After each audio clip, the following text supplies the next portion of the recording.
Okay, back to Giraro's Pastabilities. I am going to make a to do a pasta ball.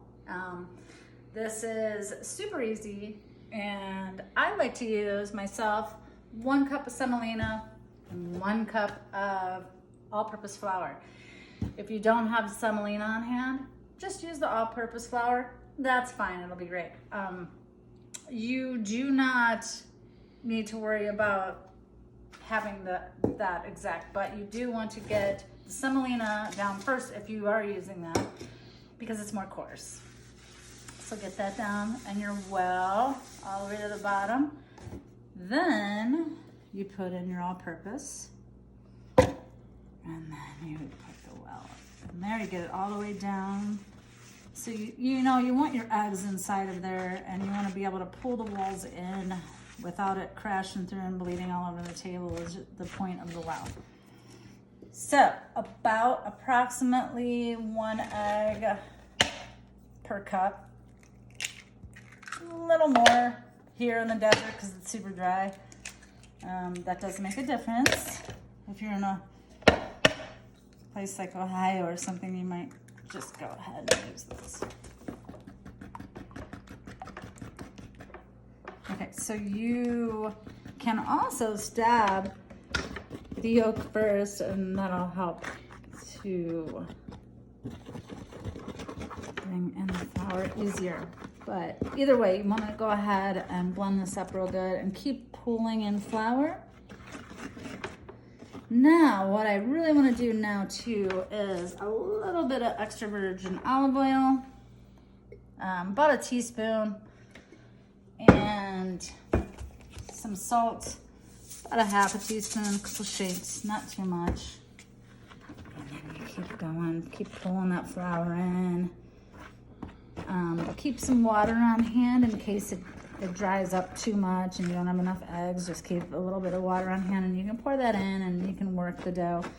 You'll get used to it. If you keep doing this over and over, you'll get used to the texture, not so much even just what it looks like, but the texture and the feel, and not just what it's like underneath the fork. But once you do start actually touching it with your hands, you'll like get all of that sensory, and so you'll kind of get it together. And it's also good to have a little bit of flour on hand too, because you know, if you made it a little too wet and it's sticking to your hands too much afterwards, throw a pinch more flour in. Keep getting in there and working it until you get just that good, nice dough ball for your pasta. And you just keep rolling it around, getting it in there. Get it in there, squeeze it, stretch it.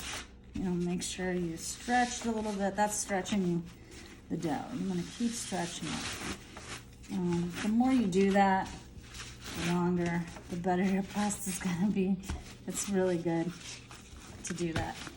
And I got a little wet there, so I sopped it up with a little bit more flour, and that's what you're supposed to do. You feel your way through it.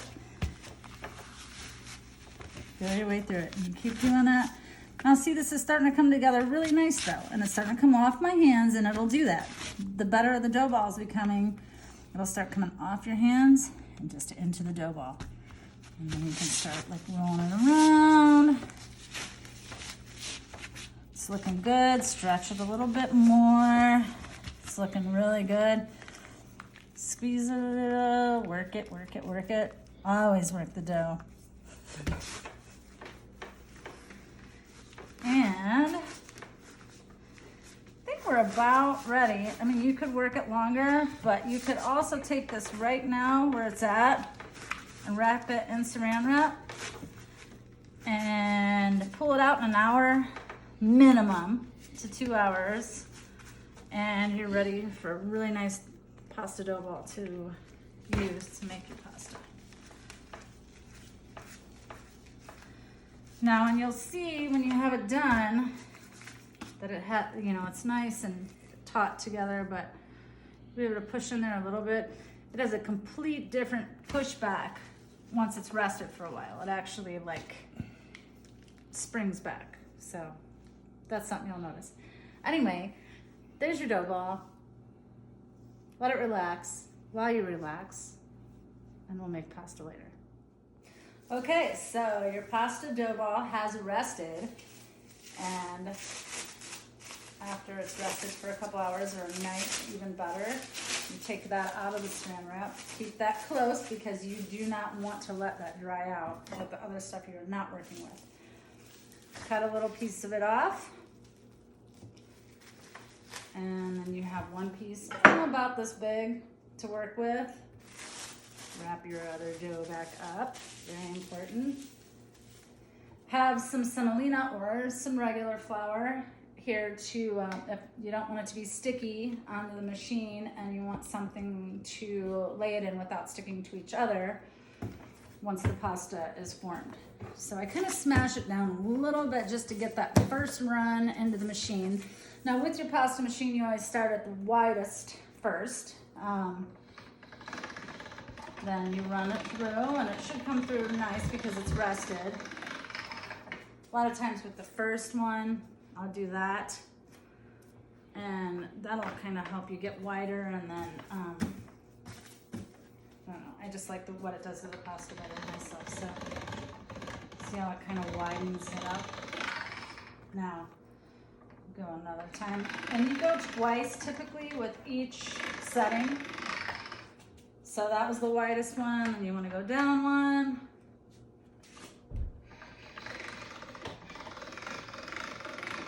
And you'll see it stretching out. And once it's sat long enough and you've let it rest enough, it won't break. Like if you try to do it too soon, you can in a pinch, but it'll also break the pasta too easy. So then you go down to the next setting. If you feel it getting sticky, dust a little bit of semolina on it, you know, just put a little bit of, or regular flour, whatever, but just put something on it so it doesn't stick to the machine. And there you go. Well, now the pasta is coming out. If you wanted to do a lasagna, you wouldn't have to do too much more than this. You kind of put it through and then you cut it in half and, you know, cut it as long as you want your lasagna pasta to be, but this is your basic pasta for anything you're gonna do. There's all kinds of different types for different, like pierogies, you wouldn't put any semolina in. The orecchiette, no semolina, no egg in that either. So that's something we'll talk about. Each one has its own purpose and reasons why, and that's as it comes, we'll talk about those. So this is getting thin enough. I don't want to go too much thinner than that, so you want a nice, you know, al dente pasta. You don't want it to be, you can see through it, and one of the tests is if you can blow up the underneath it and woo! Anyway, not onto the ground, but so then we're gonna just make some hand cut pasta. So what I'm gonna do is make them all about a foot. Make sure you have your flour underneath that or it'll stick to the table or whatever it's near. And oh, and so also after you cut these, after you do this hand cut pasta, you can have one of the it's like a clothes rack, and you can drape them over that to let them dry, or you can put them in little nests. Either way, whatever works better for you. I kind of like the clothes rack. The cats do too. If you have cats, they like to play with that. So be careful about that. Okay, so now you have your pieces all about the same. Start kind of folding them up. You can fold them different, but I fold like in once and then over once. And then after that, you just start cutting as thin as you want it or as thick as you want it. And then after you get that, you kind of just cut them right down the line, right? And then you lift up, and there you go. There's your fresh hand-cut pasta. That easy. And this is what I was talking about with the little nest. You can just go ahead and do that. And I put a little bit more flour on it so it doesn't stick together. Or at that point, you just pull them apart and hang them. So if you're gonna send them to somebody or gift them to somebody, I would suggest that you hang them, because then that way you can dry them completely out without being sticky and send them to your relatives or give them to friends. And you know, the nests seem to stick together more and not dry out completely all the way, but they're fine if you're gonna cook right away. So there you go.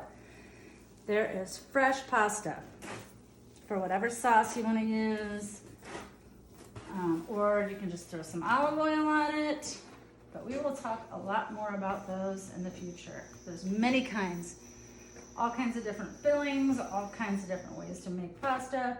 That's the basic right there. Thank you.